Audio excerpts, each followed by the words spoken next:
Bismillahirrahmanirrahim. Assalamualaikum warahmatullahi wabarakatuh. Alhamdulillahi ala ihsanih wa syukru lahu ala taufiqihi wa amtinanih. Asyhadu an la ilaha illallah wahdahu la syarika lahu ta'ziman li sya'nih. Wa asyhadu anna Muhammadan abduhu wa rasuluhu adda ila ridwanih.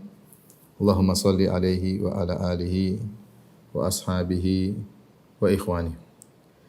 Hadirin dan hadirat, para dokter yang dirahmati oleh Allah Subhanahu wa taala. Kita melanjutkan pembahasan kita tentang pembahasan kitab Sahih Al-Bukhari, tentang kitab Ad-Du'a. Dan pada kesempatan kali ini kita masuk pada pembahasan bab ma yaqulu idza ata ahlahu. Bab tentang apa doa yang diucapkan oleh seorang jika mendatangi istrinya. Al-Imam Al-Bukhari membawakan hadis, beliau berkata qala haddatsani Utsman bin Abi Syaibah wal haddatsana Jarir an Mansur an Salim an Quraib an Ibni Abbas radhiyallahu anhuma qala, dari Ibnu Abbas radhiyallahu anhuma beliau berkata qala Nabi sallallahu alaihi wasallam, Rasulullah SAW bersabda, "Lau anna ahadahum idza arada an ya'ti ahlahu qala", seandainya salah seorang dari mereka jika hendak mendatangi istrinya, yaitu untuk berhubungan intim, kemudian dia berdoa bismillahi Allahumma, dengan menyebut nama Allah, Allahumma jannibna syaitan, ya Allah jauhkanlah kami dari syaitan, wa jannibi syaitana ma razaqtana, dan jauhkanlah syaitan dari rezeki yang kau berikan kepada kami, itu dari anak kami.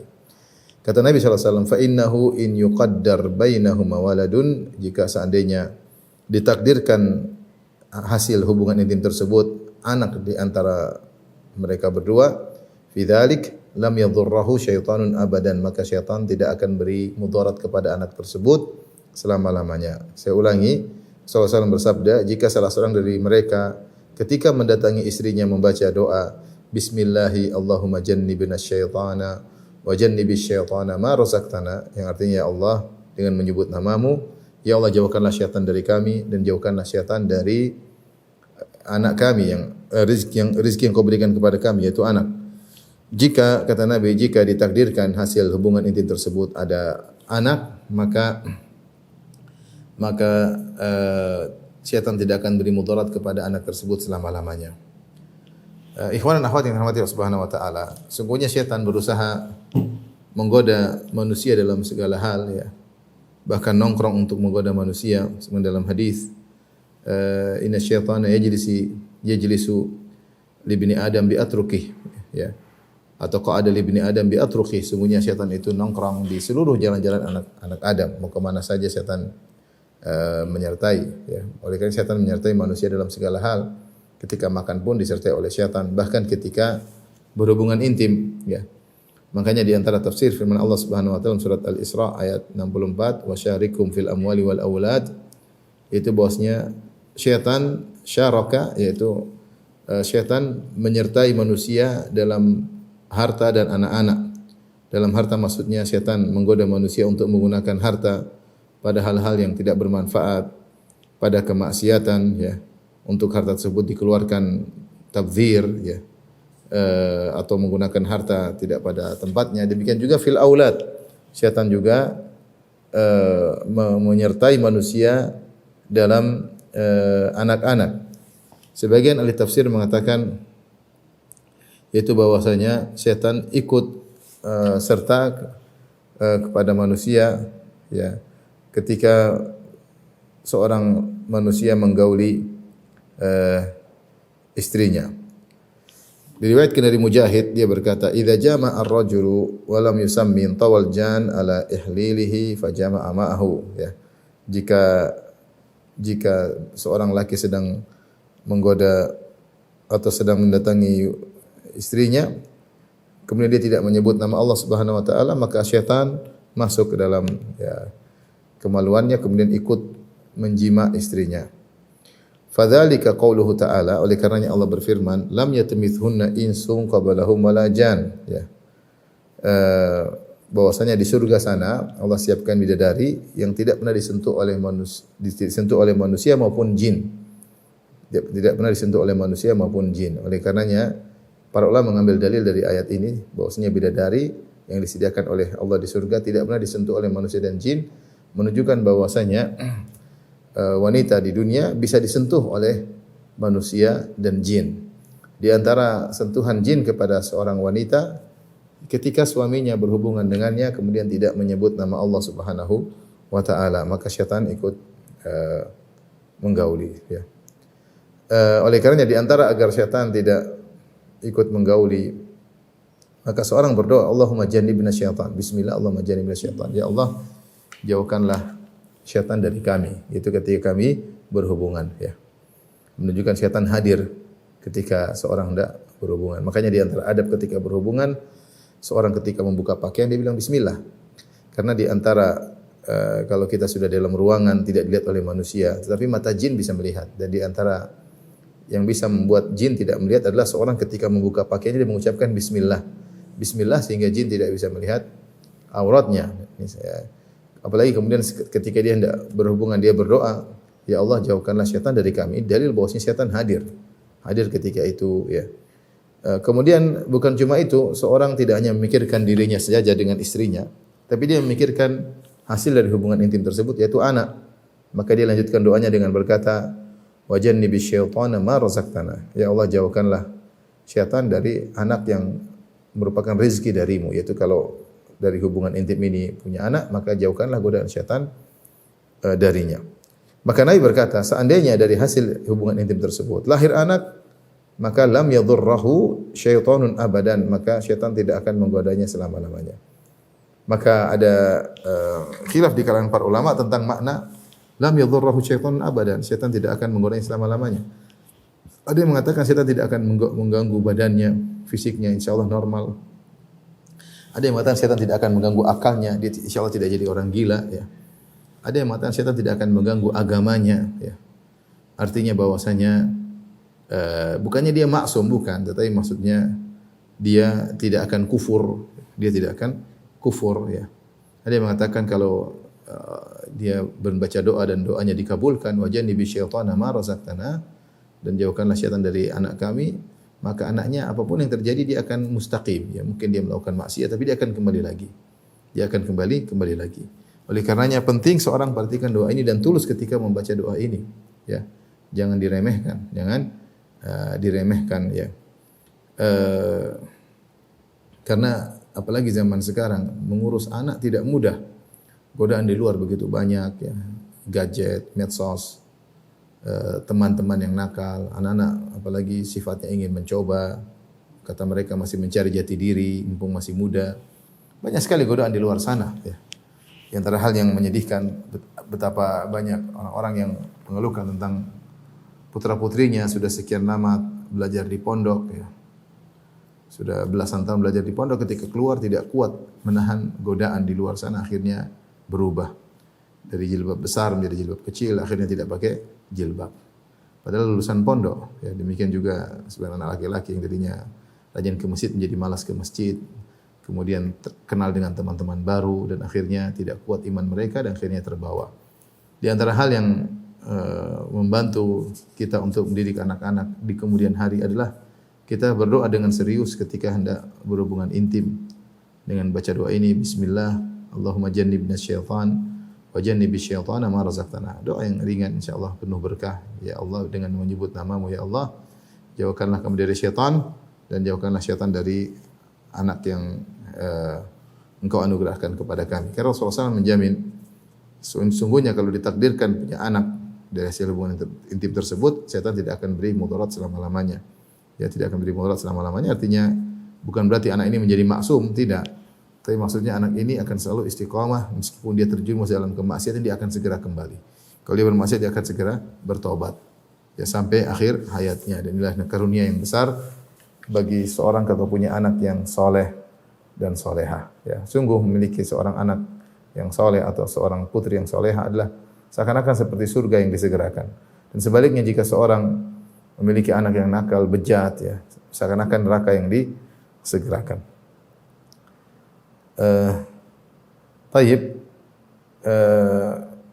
kita lanjutkan ya. Pertanyaan Ustaz, kalau saya lupa membaca doa tersebut ya, apakah berarti anak saya akan dapat mudarat? dari syaitan? Jawabannya tidak lazim ya. Dan seorang lupa lagi bersyahwat, lupa untuk baca doa. Kalau dia ingat dia baca, kalau dia ingat dia baca. Tapi kalau dia lupa sama sekali bukan berarti mudarat ya. Rasulullah hanya mengabarkan bahwasanya jika dia berdoa maka syaitan tidak akan beri mudarat. Bukan berarti mafhum mukhalafahnya berarti kalau dia tidak baca pasti dapat mudarat, tidak. Tapi kalau dia tidak baca mungkin dapat mudarat, mungkin tidak ya. Dan kalau sudah seorang lupa maka dia tetap mendoakan anak-anaknya ya. Ketika dalam janin, sebagai janin maupun setelah lahir ya. Ini salah satu sebab agar anak-anak bertakwa di kemudian hari adalah kita mendoakannya sebelum berhubungan intim dengan istri. Baik, bab berikutnya bab qaulin Nabi sallallahu alaihi wasallam Rabbana atina fid dunya hasanah. Bab tentang doa Nabi sallallahu alaihi wasallam Rabbana atina fid dunya hasanah, ya Rabb kami berikanlah kepada kami kebaikan di dunia. Yang doa yang dikenal dengan doa sapu jagat istilah kita. Itu doa yang bisa kita utarakan dengan doa ini untuk mengungkapkan segala keinginan kita. Karena segala keinginan kita tidak keluar dari kebaikan di dunia maupun kebaikan akhirat. Apa sih yang kita minta? Pasti kebaikan dunia atau kebaikan akhirat. Sementara doa ini Rabbana atina fid dunya hasanatan, ya Rabb kami berikan kepada kami di dunia ini kebaikan, wa fil akhirati hasanatan, dan di akhirat kebaikan, wa qina adzabannar, dan jauhkanlah kami dari neraka jahanam. Al-Imam Al-Bukhari membawakan hadis, beliau berkata qala haddatsana Musaddad qala haddatsana Abdul Warith an Abdul Aziz an Anas. Dari Anas radhiyallahu anhu qala, beliau berkata kana aktsaru du'ain nabi, adalah kebanyakan mayoritas doa Nabi sallallahu alaihi wasallam Allahumma rabbana atina fid dunya hasanah, ya Rabb kami berikanlah kepada kami kebaikan di dunia, wa fil akhirati hasanah, dan kebaikan di akhirat, wa qina adzabannar, dan lindungilah kami dari azab neraka jahanam. Di sini menunjukkan doa ini adalah doa yang agung, doa yang sering dibaca oleh Nabi sallallahu alaihi wasallam sebagaimana disebutkan oleh Anas bin Malik ya. Anas bin Malik radhiyallahu anhu menjadi pembantu Nabi sallallahu alaihi wasallam. Laqad khadamtu Nabi sallallahu alaihi wasallam 9 sinin atau 10 sinin. Aku menjadi pembantu Nabi sekitar 10 tahun itu semenjak Nabi datang ke kota Madinah sampai Nabi wafat. Pembantunya adalah Anas bin Malik radhiyallahu anhu, dan Anas sering bersama Nabi, namanya pembantu, sering menyertai Nabi dalam kesehariannya, dalam safarnya, dan Anas memperhatikan doa-doa yang dibaca oleh Nabi sallallahu alaihi wasallam. Di antaranya Anas radhiyallahu anhu mengambil kesimpulan bahwasanya doa yang paling banyak sering dibaca oleh Nabi, Rabbana atina fid dunya hasanah wa fil akhirati hasanah wa qina adzabannar. Kita pun sering baca doa ini. Masalahnya adalah penghayatan terhadap doa ini. Karena doa di antara sebab dikabulkan adalah penghayatan terhadap isi doa. Kita mengerti apa yang kita minta, kita menghayati doa tersebut ya. Oleh karenanya Anas kalau berdoa dia mengikuti Nabi SAW, dia membaca dengan doa ini. Berkata An Abdul Aziz, beliau berkata sa'altu Qatadah, sa'ala Qatadatu Anasan. Qatadah bin Di'amah Sadusi, seorang tabi'in, bertanya kepada Anas bin Malik, sahabat, ayu da'watin kana yad'u biha Nabi sallallahu alaihi wasallam akthar? Doa apa yang paling sering dibaca oleh Nabi sallallahu alaihi wasallam? Anas berkata, Allahumma atina fid dunya hasanah. Ya Allah berikanlah kepada kami kebaikan di dunia, dan sampai akhir doa, yaitu doa sapu jagat. Qala wa kana Anasun idza arada an yad'uwa bi da'watin da'a biha. Oleh karenanya Anas bin Malik kalau hendak meminta sesuatu, ingin berdoa dengan suatu doa, beliau berdoa dengan doa ini. Artinya dia ingin apapun, dia berdoa dengan doa ini ya. Atau dia buka dengan doa ini ya. Ya, idza arada an yad'uwa bi da'watin da'a biha. Kalau Anas ingin berdoa, maka dia berdoa dengan doa ini ya. Ini menunjukkan bahwasanya Anas bin Malik mengikuti Nabi sallallahu alaihi wasallam, sering membaca doa ini ya. Dalam riwayat yang lain dari Abu Talud, dia berkata, kuntu inda Anasin faqala lahu Thabit. Suatu hari aku dekat dengan Anas, duduk yaitu di sekitar Anas bin Malik. Aku di sisi Anas bin Malik. Faqala lahu Thabit, Thabit Al-Bunani, yaitu muridnya Anas bin Malik. Beliau berkata kepada Anas bin Malik radhiyallahu anhu, inna ikhwanaka yas'alunaka an tad'uwa lahum. Wahai Anas, sungguhnya saudara-saudaramu meminta kepadamu untuk mendoakan mereka. Faqala, maka apa doa Anas? Allahumma atina fid dunya hasanah wa fil akhirati hasanah wa qina adzabannar. Dia doakan doa untuk dia dan bersama mereka. Langsung Anas berdoa dengan doa ini. Karena doa yang terbaik, Rabbana atina fid dunya hasanah wa fil akhirati hasanatan wa qina adzabannar. Ya Rabb, kami berikanlah kami kebaikan dunia, kebaikan di akhirat, dan jauhkanlah kami dari azab neraka jahanam. Ya. Kemudian dalam riwayat tersebut Anas berkata, "Idza ataakumullahu dzalika faqad ataakumul khaira kullahu." Jika Allah mengabulkan doa kalian, ya, doa yang tadi saya doakan, ya Allah berikanlah kepada kami kebaikan dunia, kebaikan akhirat, berarti Allah telah memberikan kepada kalian seluruh kebaikan. Karena kebaikan yang kita minta tidak keluar dari kebaikan dunia, kebaikan akhirat. Mau kebaikan apa lagi? Kalau bukan kebaikan dunia, maka kebaikan akhirat. Iyad berkata, kenapa Nabi SAW sering membaca doa ini? Inna makana yukthiru du'a bihadil ayah li jam'iha ma'aniyad du'ai kullahu, ya, atau ma'aniyad du'ai kullihi min amri dunia wal akhirah. Rasulullah SAW sering baca doa ini karena yang tersebut dalam ayat dalam surat Al-Baqarah ayat 201, ya Rabbana atina wa minhum man yaqulu Rabbana atina fid dunya hasanah wa fil akhirati wa qina adzabannar, dalam surat Al-Baqarah. Karena ayat ini mengumpulkan seluruh makna-makna doa dari perkara dunia maupun perkara akhirat. Semua doa intinya apa sih? Inti dari doa itu apa sih? Kita doa apapun, pasti kita minta kebaikan dunia atau kita minta kebaikan akhirat. Ya sudah, tergabungkan dalam doa ini. Rabbana atina fid dunya hasanah wa fil akhirati wa qina adzabannar.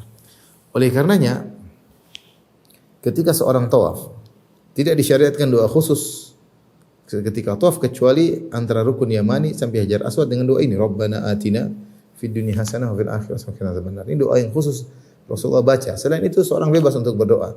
Tapi Rasulullah SAW ketika melewati rukun yamani sampai Hajar Aswad, Rasulullah SAW baca doa ini. Ini menunjukkan agungnya doa ini. Bahkan diriwayatkan dari Umar bin Khattab radhiyallahu anhu, beliau tawaf 7 putaran, beliau tidak baca doa kecuali doa ini. Rabbana atina fid dunya hasanah wa fil akhirati hasanah wa qina adzabannar. Tidak ada doa lain yang dibaca. Karena doa ini kita istilahnya mau apa saja kita ungkapkan doa ini sudah benar. Mau pingin harta yang berkah, kita doa dengan doa ini benar. Karena harta berkah, kebaikan di dunia. Pingin istri soleha, kita berdoa dengan, kita mungkin tidak pandai mengutarakan, kita utarakan dengan doa ini, maka sudah benar. Karena istri soleh adalah kebaikan dunia. Pingin anak soleh dan soleha, sama, berarti kita kepingin kebaikan dunia, ya, termasuk dalam kebaikan dunia. Ya. Pingin agar mendapat surga yang tinggi, pingin agar dapat kenikmatan surga, sama, kita berdoa Rabbana atina fid dunya hasanah wa fil akhirati hasanah, karena kebaikan surga semuanya adalah kebaikan di akhirat, ya. Taib. Para salaf berselisih, kata Ibnu Hajar rahimahullah taala, qad ikhtalafat ibaratu salaf fi tafsir al-hasanah. Ya. Para salaf telah berselisih ungkapan mereka tentang tafsir al-hasanah. Al-hasanah dalam doa ini, Rabbana atina fid dunya hasanah. Apa ini maksud hasanah? Kebaikan di sini. Fa anil Hasan al-Basri berkata, hiyal ilmu wal ibadah fid dunya. Ya. Kebaikan di dunia adalah ilmu dan beribadah di dunia. Subhanallah, bagaimana agungnya ilmu sampai Hasan al-Basri menafsirkan kebaikan yang kita minta dalam doa Rabbana atina fid dunya hasanah. Berikanlah kami kebaikan di dunia, maksudnya ilmu dan ibadah. Itu bisa berilmu dan bisa beribadah. Siapa yang bisa berilmu, bisa beribadah, sungguh dia telah meraih kebaikan yang sangat banyak. Diriwayatkan juga darinya, maksudnya dengan hasanatan fi dunya, kebaikan dunia, maksudnya rizqu thayyib wal ilmu nafi'. Rezeki yang thayyib, itu yang halal, yang berkah, dan ilmu yang bermanfaat. Adapun kebaikan di akhirat maksudnya al-jannah, ya. Adalah surga, ya. Adalah surga. Ada yang mengatakan bahwasanya seperti Al-Qatadah mengatakan, apa itu hasanah fid dunya hasanah fil akhirah? Ya al-afiyah. Dia menafsirkan hasanah dengan al-afiyah, itu keselamatan. Keselamatan dunia, keselamatan akhirat. Ini sama, keselamatan kebaikan. Keselamatan kebaikan.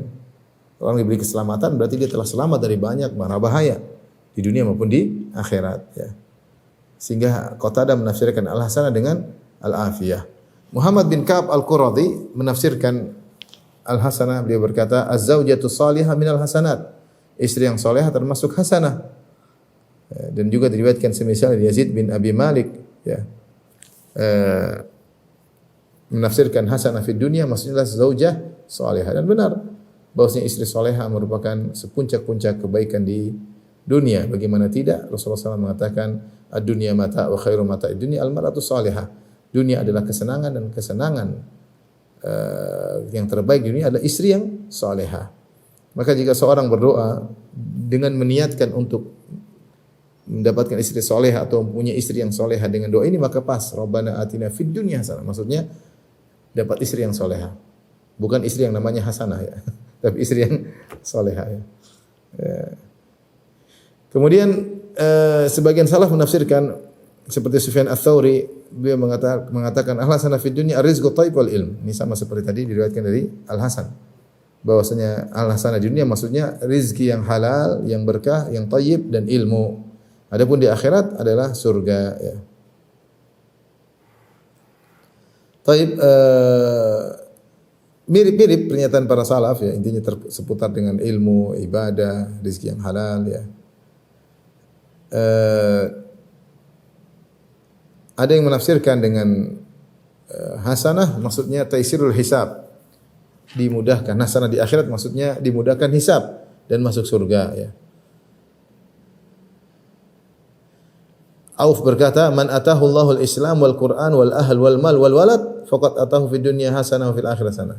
Siapa yang masuk Islam, menguasai Al-Qur'an, diberi keluarga, diberi harta, diberi anak, sudah lengkap. Dia sudah dapat kebaikan dunia maupun kebaikan di akhirat ya. Kemudian di akhir pembahasan Ibnu Hajar menukil dari Ibnu Katsir. Ibnu Katsir sahibut tafsir, Ibnu Katsir Asy-Syafi'i. Ibnu Hajar sering menukil, kadang menukil dari Ibnu Katsir, terkadang menukil dari Ibnu Qayyim, kadang dari Ibnu Taimiyah. Subhanallah. Dia tidak maki-maki bilang mereka Wahabi, enggak ya. Tidak maki-maki mengatakan mereka adalah mujassimah ya. Tapi dia nukil dari Ibnu Katsir, nukil dari Ibnu Qayyim, nukil dari Ibnu Taimiyah. Seperti dalam pembahasan dia nukil Ibnu Katsir. Wa qala Syekh Imaduddin Ibnu Katsir, al-hasanatu fid dunya tashmalu kulla matlubin dunyawi min afiyatin wa dari rahbah wa zawjatin hasanah wa waladin bar wa rizqin wasi' wa ilmin nafi' wa amalin salih wa markabun hani' wa thana'in jamil ila ghairi dhalika mimma syamilatu ibaratum fa innaha kullaha mundarijatun fil hasanati fid dunya. Kata Ibnu Katsir menyimpulkan, hasanah di dunia yang kita minta mencakup seluruh permintaan duniawi. Seluruh permintaan duniawi yang baik termasuk dalam hasanah, dalam kebaikan. Berupa apa? Berupa keselamatan, kesehatan, berupa tempat tinggal yang menyenangkan, berupa istri yang cantik, istri yang soleha, anak yang baik, rezeki yang luas, ilmu yang bermanfaat, amal soleh, tunggangan yang menyenangkan, citra yang baik di mata manusia. Ini semua termasuk dari hasanah fi dunia. Ya, saya ulangi, beliau menyebutkan kesehatan, rumah yang luas, istri yang cantik, yang soleha, anak yang berbakti, rizki yang luas, ilmu yang bermanfaat, amal soleh, tunggangan yang menyenangkan, dan citra yang baik di kalangan manusia. Ini semua contoh dari hasanah fi dunia. Wa amal hasanatu fil akhirah. Adapun hasanah di akhirat yang kita minta, fa'alaha dukhulul jannah, maka yang paling tinggi adalah masuk surga. Wa tawabi'uhu, dan kemudian yang menyertai masuk surga. Bagaimana masuk surga? Minal amni minal fazail akbar, seperti merasa tentram ketika hari ditiupkannya sangkakala. Fil arasat, ya, ketika di padang mahsyar. Wa taisiril hisab, dimudahkan hisab. Wa ghairi dzalika minal umuril akhirah, termasuk perkara-perkara akhirat yang lain yang agar dimudahkan oleh Allah. Ketika lewat sirat, ketika mizan, ketika di zulma, ketika di qantara, kita minta dimudahkan. Wa amal wiqayah min adzabin nar. Adapun minta perlindungan dari azab neraka, fa huwa yaqtadi taysira asbabihi fid dunya min istinabil maharim wa tarki syubhat. Adapun ketika kita berdoa, wa qina adzaban nar, ya Allah jauhkanlah aku dari azab neraka jahanam, maksudnya mengkonsekuensikan untuk memudahkan sebab-sebab kita selamat dari neraka. Contohnya seperti apa? Sebab-sebab di dunia berupa menjauhkan perkara yang haram, itu dimudahkan agar menjauhkan perkara yang haram. Demikian juga untuk tarkus syubhat, dan juga untuk meninggalkan syubhat-syubhat ya. Qultu awil afu mahdhan, kata Ibnu Hajar mengomentari perkataan Ibnu Katsir, beliau berkata atau kita meminta perlindungan dari neraka jahanam, maksudnya minta diampuni oleh Allah Subhanahu wa taala. Jadi ini kesimpulan yang indah dari Ibnu Katsir yang dinukil oleh Ibnu Hajar. Hendaknya kita hadirkan ketika kita berdoa dengan doa ini. Rabbana atina fid dunya hasanah wa fil akhirati hasanah. 3 permintaan, wa qina adzabannar. Baik, kita ulangi. Apa itu? Rabbana atina fid dunya hasanah. Ya Allah, berikanlah aku kebaikan di dunia. Tadi Ibnu Katsir mengatakan kesehatan, istri yang soleha, anak yang berbakti, rumah yang luas, rumah yang lapang maksudnya, rezeki yang luas, ya. Kemudian ilmu yang bermanfaat, amal soleh, kendaraan yang mengenakan, ya, dan citra yang baik di hadapan manusia. Hadirkan dalam diri kita 9 makna ini. Saya ulangi, apa maknanya? Hasanah fid dunya, kebaikan dunia, afiyah, itu kesehatan, kemudian rumah yang nyaman, istri yang cantik dan soleha, anak yang berbakti, rezeki yang lapang, ilmu bermanfaat, amal soleh, tunggangan yang menyenangkan, dan citra yang baik di hadapan manusia. Kalau kita bilang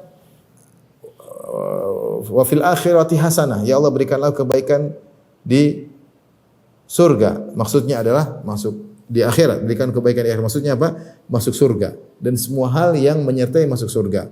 Seperti merasa aman ketika ditiupkan sangkakala atau hari kebangkitan, ketika di padang mahsyar, agar dimudahkan hisab, agar dimudahkan mizan, agar dimudahkan ketika melewati sirat dan seterusnya.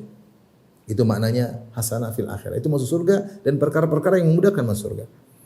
Kemudian wiqayah dari neraka jahanam, maksudnya ya Allah lindungilah aku dari sebab-sebab membuat aku bisa masuk neraka jahanam. Contohnya seperti di dunia, ya Allah jauhkanlah aku dari perkara-perkara yang haram. Ya Allah jauhkanlah aku dari perkara-perkara syubhat. Dan juga seandainya aku pun terjerumus, ya Allah ampunilah aku agar aku tidak masuk dalam neraka jahanam. Inilah makna Rabbana atina fid dunya hasanah wa fil akhirati hasanah. Doa sapu zakat, sapu jagat. Seorang yang ingin kebaikan kalau dia tidak mampu mengungkapkan, sudah dia baca doa ini dengan niatnya. Niatnya saya mengucapkan doa ini ingin ini. Niat saya mengucapkan doa ini ingin ini. Semua permintaannya masuk dalam Rabbana atina fid dunya hasanah wa fil akhirati hasanah wa qina adzabannar.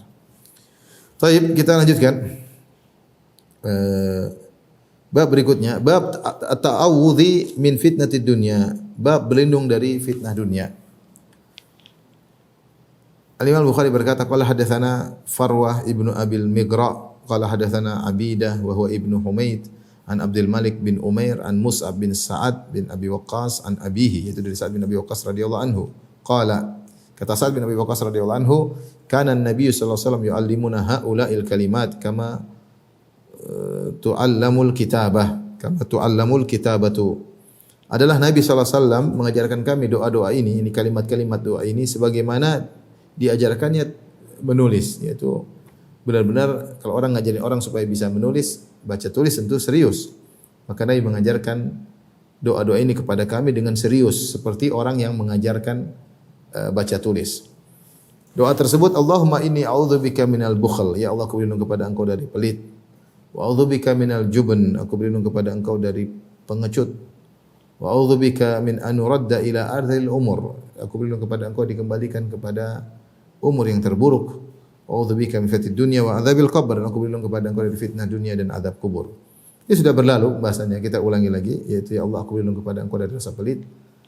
Pelit terhadap harta, pelit terhadap ilmu, pelit terhadap waktu, pelit terhadap ide, pelit banyak ya. Ada orang pelit harta, ada orang pelit ide, ada orang pelit waktu ya. Kalau memang semua bermanfaat tidak jadi masalah. Waktu kita berikan untuk manfaat tidak jadi masalah. Ide kita berikan untuk manfaat tidak masalah. Harta kita berikan bermanfaat, tenaga kita berikan, pikiran kita berikan kepada orang lain kalau bermanfaat tidak jadi masalah. Lihatlah Nabi SAW adalah orang yang sangat dermawan. Dermawan dengan hartanya, dermawan dengan waktunya untuk kepentingan kaum muslimin, dermawan dengan ilmunya. Bahkan saking dermawan dengan ilmunya, Rasulullah SAW ketika ditanya sesuatu, dia jawab lebih daripada yang dibutuhkan. Seperti dalam hadis ketika Rasulullah SAW ditanya, ya Rasulullah, inna narkabul bahra wa nahmilu ma'ana al-qalila minal ma' fa in tawadda'na bihi atishna afa natawadda'u bima'il bahr. Ada hadis, dalam hadis Abu Hurairah ada orang bertanya, ya Rasulullah, kita berlabuh di lautan ya Rasulullah, dan kami hanya bawa air tawar sedikit. Kalau kami berwudu dengan air tawar, maka kami akan kehausan. Bolehkah kami berwudu dengan air laut? Pertanyaan demikian. Kami berlabuh di lautan dan kami hanya membawa sedikit air tawar. Kalau kami berwudu dengan air tawar, maka tidak ada air buat minum, akan terbuang-buang air tersebut. Maka bolehkah kami berwudu dengan air laut? Ini pertanyaannya. Apa jawaban Nabi sallallahu alaihi wasallam? Huwa at-tahuru ma'uhu al-hillu maitatuhu. Sungguhnya air itu suci dan mensucikan. Air laut itu suci dan mensucikan. Kemudian bangkainya pun halal, bangkai ikannya pun halal. Rasulullah harusnya menjawab cukup sampai di situ. Huwa tahuru ma'uhu. Air laut itu suci dan mensucikan. Maka sudah cukup. Artinya kalian boleh berwudu dengan air laut, boleh mandi junub dengan air laut karena air laut suci dan mensucikan. Lihat pertanyaan tentang wudu. Tapi Rasulullah beri jawaban air laut itu bukan cuma untuk wudu aja, mandi junub juga boleh. Karena bisa jadi seorang di tengah perjalanan junub ya, keletihan kemudian junub. Kemudian Rasulullah tambah lagi bahwasanya al-hillu maitatuhu, bahwasanya bangkainya halal, artinya bisa jadi dapat ikan jadi bangkai, maka halal dimakan. Sehingga Rasulullah SAW memberi jawaban lebih daripada yang dibutuhkan. Kata para ulama, itulah Nabi SAW tidak pelit dengan ilmu, tidak pelit dengan ilmu. Ya. Oleh karenanya Syekh Sa'di rahimahullah ketika menafsirkan firman Allah wa ammas sa'ila fala tanhar, adapun peminta-minta jangan kau bentak. Ya. Baik peminta harta maupun peminta ilmu. Kalau seorang diberi kemudahan untuk menyampaikan ilmu, maka dia bersedekah, dia jud bi ilmihi, yaitu dia dermawan dengan ilmunya. Sampaikan ilmu, orang butuh ilmu, orang lagi bingung, sampaikan kepada orang tentang ilmu. Ya.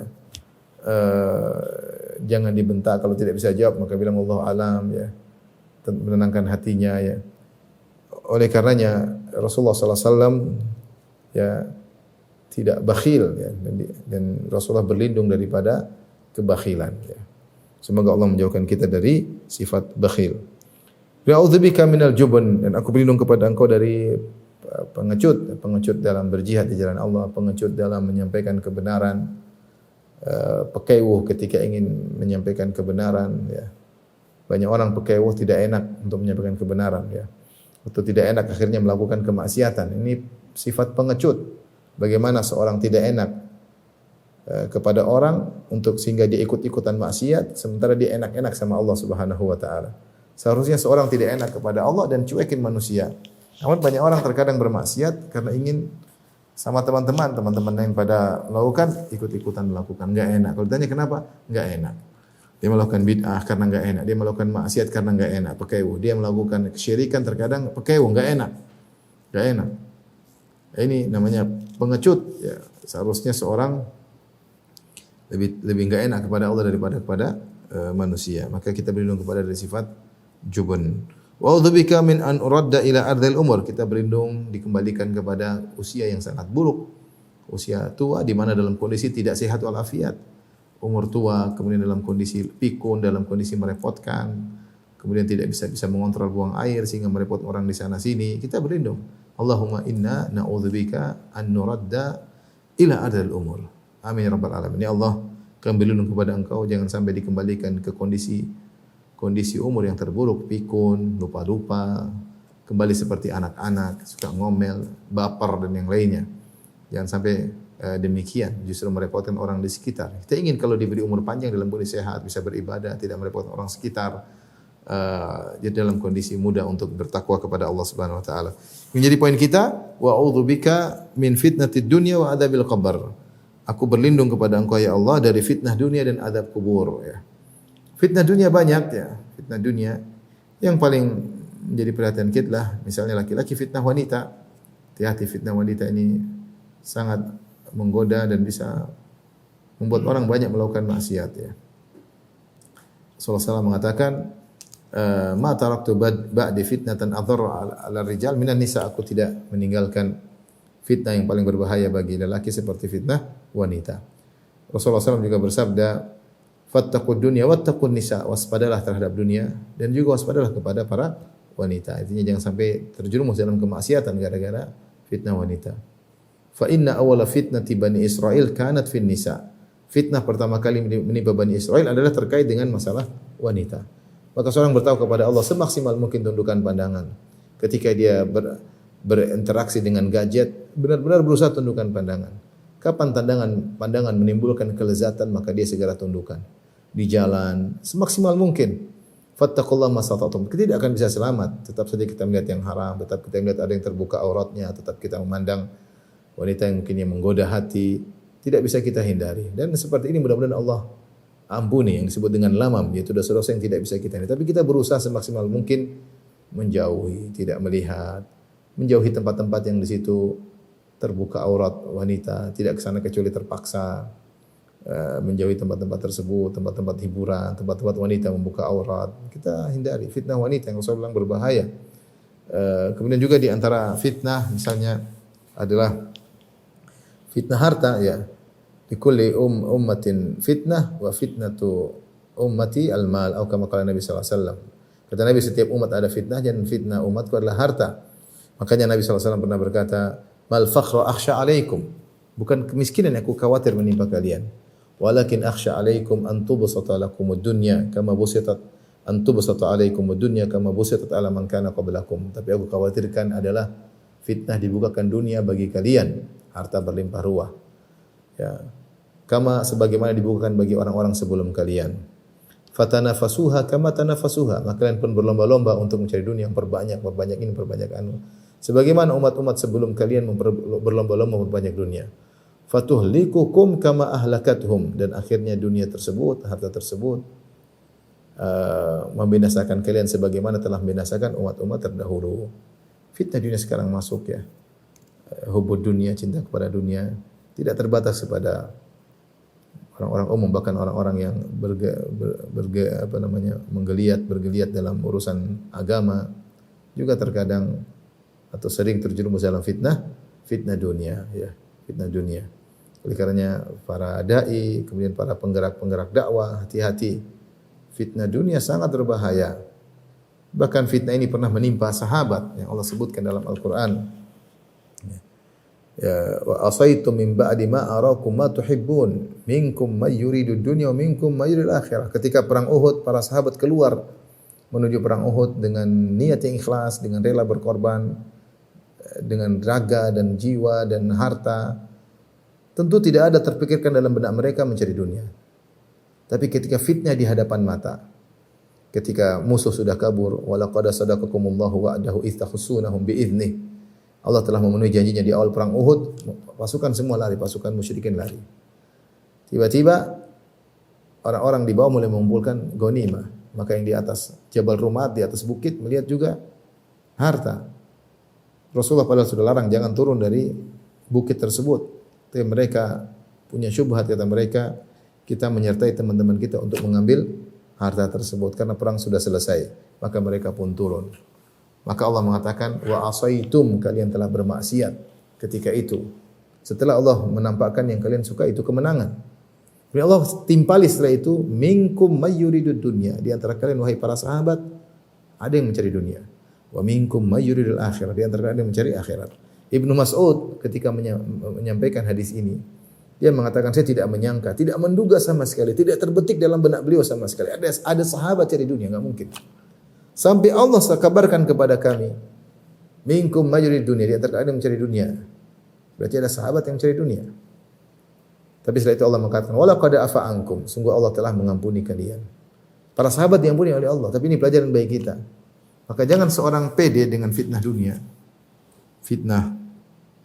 Jadi dia masuk dalam suatu kegiatan dakwah dalam kondisi ikhlas. Tapi lama kelamaan tergoyang niatnya. Ya. Tergoyang niatnya. Akhirnya jadilah agama sebagai sarana untuk memperkaya diri, ya. Bahkan sebagian kasus seorang bikin yayasan sosial mengumpulkan uang umat kemudian akhirnya menjadi yayasan pribadi, yayasan keluarga. Ini sering terjadi. Niat berubah. Mungkin awalnya kita tidak ragu di ikhlas, tapi di tengah jalan dengan adanya kebutuhan yang banyak, tuntutan keluarga, niatnya bisa berubah sehingga dia terjumus dengan fitnah dunia, fitnah harta.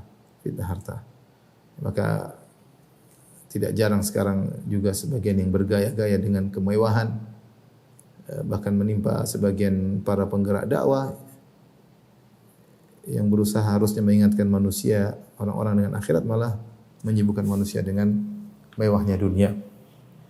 Fitnah dunia sangat berbahaya. Belum lagi fitnah jabatan, fitnah popularitas, ini semua fitnah dunia. fitnah ingin dinomorsatukan. Ini semua adalah fitnah dunia. Maka seorang berlindung, wa a'udzubika min fitnatid dunya. Ya Allah, aku berlindung kepada fitnah dunia. Jangan sampai dunia menjadi orientasi kita. Dunia mengalahkan segala keinginan akhirat kita. Maka seorang perbanyak ya berdoa, Allahumma inni a'udzubika fitnatid dunya. Atau syiar umma, Allahumma jannibna, Allahumma inni a'udzubika minal fitan ma dhahara minha wa batan. Ya Allah, aku berlindung dari fitnah-fitnah yang nampak maupun yang tersembunyi. Baik, kita lanjutkan bab terakhir pada kesempatan kali ini, bab takrir doa, bab mengulang-ulangi doa. Bab mengulang-ulangi doa. Artinya disunahkan seorang ketika berdoa mengulang-ulang. Ya, jangan putus asa, diulang. Bahkan sekali doa bisa berulang 3 kali. Dan hadis-hadis menunjukkan, akhirnya ada beberapa hadis di antaranya seperti perkataan Ibnu Mas'ud radhiyallahu anhu, karena Nabi sallallahu alaihi wasallam idza da'a thalathan, adalah kebiasaan Nabi sallallahu alaihi wasallam kalau berdoa, doa 3 kali ya. Doa 3 kali ya. Baik. Kita bawakan hadis Imam Bukhari mengatakan rahimahullah, qala hadatsana Ibrahim bin al-Munzir, qala hadatsana Anas bin Iyad, an Hisham an abihi an Aisyah radhiyallahu taala anha. Dari Aisyah tentang kisah Rasulullah SAW tersihir. Anna Rasulullah SAW tubba hatta innahu la yukhayyalu ilaihi annahu qad sana'a syai'a wa ma sana'ahu. Semuanya Rasulullah SAW disihir oleh orang. Sampai dampak sihir tersebut seakan-akan dia dikhayalkan melakukan sesuatu padahal dia belum melakukan sesuatu. Seakan-akan dia melihat dirinya telah melakukan sesuatu padahal dia tidak melakukan sesuatu. Tentunya sihir ini tidak terkait dengan wahyu. Ini seperti penyakit yang menimpa seorang. Tidak terkait dengan wahyu. Wahyu tetap terjaga. Ya. Artinya sihir tidak membuat Nabi akhirnya menyampaikan wahyu yang aneh-aneh. Tidak. Tapi dikhayalkan dia melakukan sesuatu. Yaitu disebut seakan-akan dia telah mendatangi istrinya padahal tidak. Sihir yang begitu kuat. Wa innahu da'a rabbahu. Sungguhnya Nabi berdoa kepada Allah Subhanahu wa taala. Tsumma qala, setelah dia berdoa dia berkata, "Asy'arti anna Allah qad aftani fi ma istaftaituhu fi?" Tahukah engkau wahai Aisyah, sungguhnya Allah telah memberi jawaban kepadaku terhadap doaku, ya. Jadi Allah telah mengabulkan doa Nabi. Faqalat Aisyah, "Fama dzaka ya Rasulullah?" Apa jawaban Allah terhadap doamu? Qala ja'ani rajulani fajalasa ahaduma inda ra'si wal akhar inda rijlayya. Datang 2 orang, yaitu 2 malaikat menjelma menjadi manusia. Salah satunya duduk di kepalaku dan sisinya yang satunya duduk di kedua kakiku, yaitu di kepala Nabi, satu di kedua kaki Nabi. Faqala ahaduhuma li sahibihi, maka salah satunya berkata kepada kawannya, "Ma waja'ur rajul?" Apa penyakit orang ini? Itu penyakitnya Nabi sallallahu alaihi wasallam. Ya Rasulullah dengar mereka ngobrol. Qala matbub, maka yang satu berkata dia tersihir. Qala man tabbahu, siapa yang menyihirnya? Qala Labid ibn al-A'sam. Orang Yahudi yang bernama Labid ibn al-A'sam. Qala fa bimadza? Bagaimana cara dia menyihir Rasulullah sallallahu alaihi wasallam? Qala fi mushtin wa musyatatin wa juffi tal'ah, yaitu dengan sisir dan rambut yang terlepas di kepala yang terikat di sisir, wa juffi tal'ah, dan tempatnya serbuk sari, yaitu kelopak serbuk sari. Qala fa aina huwa, yaitu digabung, diikat, dibuat puhul ya, dengan rambut Nabi, dengan sisir, dengan tadi kelopak. Namanya sihir, ilmu tersendiri, ilmu syaitan. Qala fa aina huwa, di mana tempatnya? Qala fi Dharwan. Dia taruh buhulnya di Dharwan. Dharwan bi'run fi Bani Zuraiq, yaitu nama sumur yang ada di Bani Zuraiq. Qalat fa ataha Rasulullah sallam thumma raja ila Aisyah. Rasulullah sallam pun pergi ke sumur tersebut, kemudian Rasulullah sallam balik kepada Aisyah. Rasulullah mengabarkan tentang sumur tersebut, sumur Dharwan yang ada di Bani Zuraiq. Faqala wallahi laka'anna ma'aha nuqa'atul hinna. Sungguh demi Allah seakan-akan air sumur tersebut seperti air yang kotor yang campur dengan hinna, itu menyebutkan warna coklat atau merah. Hinna yang sering digunakan oleh ibu-ibu untuk mewarnai ya. Seakan-akan warnanya seperti warna hinna, itu kemerah-merahan, coklat-coklatan. Wala ka'anna nakhlaha ru'usus syayatin, dan juga seakan-akan pohon korma yang ada di situ seperti kepala-kepala syaitan. Itu tampakannya buruk. Qalat fa ata Rasulullah sallallahu alaihi wasallam fa akhbaraha anil bi'r. Ya, yaitu Rasulullah SAW mendatangi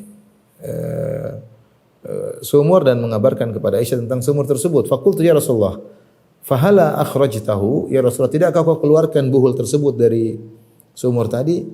Faqala ama ana faqad syafani Allah. Kata Nabi, saya sudah sembuh. Allah sudah menyembuhkan aku. Artinya tidak perlu cabut buhul tersebut, saya sudah sembuh. Wa karihtu an uthira 'alan nasi syarran, dan aku khawatir tersebar keburukan kepada manusia. Rasulullah tidak ingin datang ke situ. Rasulullah turun, Rasulullah buka mungkin dinding yang ada di sumur tersebut, kemudian ambil buhulnya, nanti jadi heboh. Nanti orang pada tahu Rasulullah pernah tersihir, kemudian nanti orang-orang munafik mungkin belajar sihir, mungkin mereka mengejek Nabi dan macam-macam. Ada punya ide belajar sihir, maka Rasulullah SAW tidak ingin heboh. Tapi dalam riwayat lain disebut Rasulullah mengutus orang untuk mengeluarkan buhul tersebut. Zada Isa bin Yunus wal Laits bin Sa'ad an Hisham an Abi an Aisyah. Dalam riwayat yang lain Aisyah berkata, suhiran Nabi SAW fada'a wa da'a. Rasulullah SAW disihir, Rasulullah berdoa dan berdoa. Menjadi perhatian kita di sini, Rasulullah SAW ketika disihir, beliau mengulang-ulangi doa, berdoa dan berdoa agar dikabulkan, dan akhirnya dikabulkan oleh Allah Subhanahu wa taala. Indil bahwasanya di antara adab doa adalah mengulang-ulangi doa. Mengulang-ulangi doa, ya. Dan datang dalam beberapa hadis, di antaranya seperti hadis Ibnu Mas'ud, anna Nabi sallallahu alaihi wasallam kana yu'jibuhu an yad'uwa thalathan. Ada Rasulullah SAW suka kalau berdoa 3 kali. Ya, meskipun satu majelis. Jadi kita disyariatkan mengulang-ulangi doa dalam berbagai majelis, dan ketika berdoa satu majelis kita doa 3 kali. Ya. Ya, makanya dalam hadis Rasulullah mencela orang yang berhenti doa, ya. Ya, yustajabu li ahadikum ma lam ya'jal. Dikabulkan doa seorang dari kalian selama tidak terburu-buru. Apa itu terburu-buru? Da'autu, dia berkata da'autu wa lam yustajab li. Aku sudah berdoa tidak dikabulkan. Artinya doa berulang-ulang dari suatu waktu yang lain. Dan dalam satu waktu, satu majelis kita bisa doa 3 kali. Sebagaimana Nabi sallallahu alaihi wasallam kalau berdoa dia suka doa 3 kali. Wa yastaghfiru thalathan, dan Rasulullah SAW juga kalau beristighfar suka 3 kali. Sekali kita lagi astaghfirullah. Kita boleh jalan. Kapan mau istighfar lagi? Astaghfirullah. Di sela-sela. Boleh kita duduk sekali istighfar 100 kali. Tapi kadang-kadang di sela-sela astaghfirullah. Sebagaimana Nabi suka diulang 3 kali. Ya. Sebagaimana dalam hadis juga kana idza takallam bi kalamatin ada thalatha. Rasulullah SAW terkadang kalau mengucapkan satu pernyataan, Rasulullah ulang 3 kali untuk memudahkan orang memahami.